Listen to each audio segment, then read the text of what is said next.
ऊपर वाले, ये कैसी कठिन परीक्षा है। मेरे नन्हे बच्चे ठंड से कांप रहे हैं और मेरा घोंसला भी अब गिरने को है। कहाँ जाऊँ, क्या करूँ? कोई तो मेरी मदद करो। अगर आज गुड़िया के पापा जिंदा होते तो अब तक हम लोगों ने अपना पक्का घर बना लिया होता। लेकिन हाय रे मेरी किस्मत, भगवान से तो ये भी नहीं देखा गया।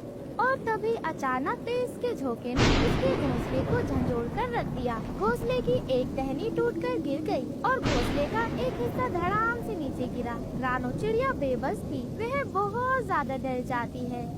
नहीं नहीं, मेरा घर, अरे अब हम यहाँ नहीं रुक सकते। बच्चियों जल्दी करो, हमें यहाँ से भागना होगा। रानो चिड़िया की 12 बेटियाँ डर के मारे एक दूसरे से लिपट गयी। बारिश से भीगी हुई वह तो ठंड से कांप रही थी, लेकिन रानो चिड़िया हिम्मत नहीं हारती।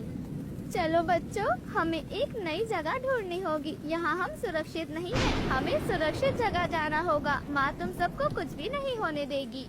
और फिर रानो चिड़िया अपनी 12 बच्चियों को अपने ऊपर समेटकर उड़ने लगती है। बारिश के बीच उड़ना बहुत ज्यादा मुश्किल हो रहा था, लेकिन माँ का प्यार हर मुश्किल से बड़ा होता है। काफी देर उड़ने के बाद रानो चिड़िया को एक पेड़ का खोल दिखा। वह जल्दी से वहाँ जाकर बैठ गई। अंदर बस थोड़ी ही जगह थी, लेकिन वह बहुत मजबूत था। मेरे बच्चों, थोड़ी देर आप लोग आराम कर लो। कम से कम यहाँ हम बारिश से तो बचे ही रहेंगे।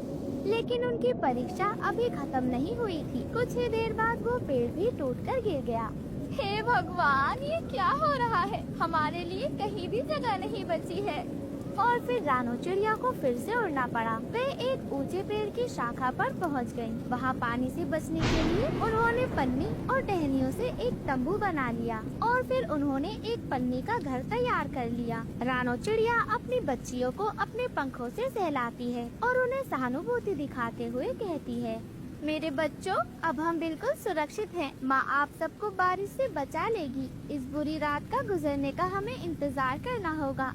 उसकी सारी 12 की 12 बच्चियाँ रानो चिड़िया के पंखों में सिमट गईं। रानो चिड़िया ने भी उन्हें अपने पंखों में छिपा लिया और सोने की कोशिश करने लगी। तभी एक और खतरा उनके सामने आया। जंगल का सबसे खतरनाक शिकारी कालू कौवा और उसका दोस्त लोमड़ी।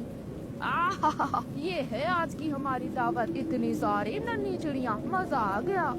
अरे वाह कौवे भाई, आज तो तुम्हारी आंखें तेजी से काम कर गई। इतनी सारी छोटी छोटी चिड़िया, इनसे अच्छा शिकार और कहाँ ही मिलेगा हमें। रानो चिड़िया का दिल तो दहशत से कांप उठता है। वह जानती थी कि ये दोनों बहुत शातिर हैं। रानो चिड़िया उनके आगे गिड़गिड़ाने लगती है। कृपया करो शिकारी भाइयों, मेरी बेटियां बहुत छोटी हैं। कृपया आप इन्हें मत खाओ। मैं तुम्हारे आगे पर जोड़कर विनती करती हूँ, हमें छोड़ दो। अरे पगली, क्या जंगल का नियम नहीं जानती? यहाँ जो कमजोर होता है वो तो मारा ही जाता है। और तुम तो बिना घर की बारिश में भीगी हुई हो। कितनी लाचार हो तुम। वैसे एक तरीका है, अगर तुम मेरी कुछ सेवा कर दो तो शायद मैं तुम्हें छोड़ दूँ। कैसी कैसी सेवा? मैं कुछ भी कर सकती हूँ, लेकिन बस आप मेरी बेटियों को छोड़ दो। तो सुनो फिर, हम लोग बहुत भूखे हैं, हमें खाने को ला कर दो, वरना कल सुबह तक हम खुद ही तुम्हें अपना भोजन बना लेंगे।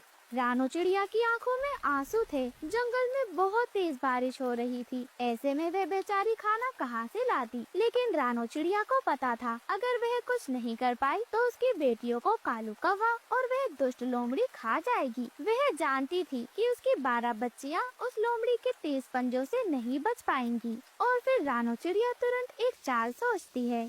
ठीक है, मैं आपके लिए खाना लेने जा रही हूँ, लेकिन जब तक मैं लौटूं नहीं, मेरी बच्चियों को छूना भी नहीं।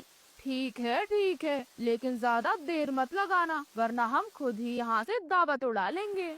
और फिर रानो चिड़िया तुरंत वहाँ से उड़ जाती है। लेकिन वह खाना लेने नहीं जाती, बल्कि वह जंगल में मदद मांगने के लिए जाती है। तभी उसकी नजर उल्लू बाबा पर पड़ती है, जो जंगल के सबसे ज्यादा समझदार पक्षी थे। और फिर रानो चिड़िया उल्लू बाबा के पास जाती है और रोते हुए उन्हें सारी बात बताती है। उल्लू बाबा, मेरी मदद करो। कालू कौवा और लोमड़ी मेरी 12 बच्चियों को मारने वाले हैं। अगर मैंने उनके लिए खाना नहीं दिया तो वे मेरी बच्चियों को ही खा जाएंगे।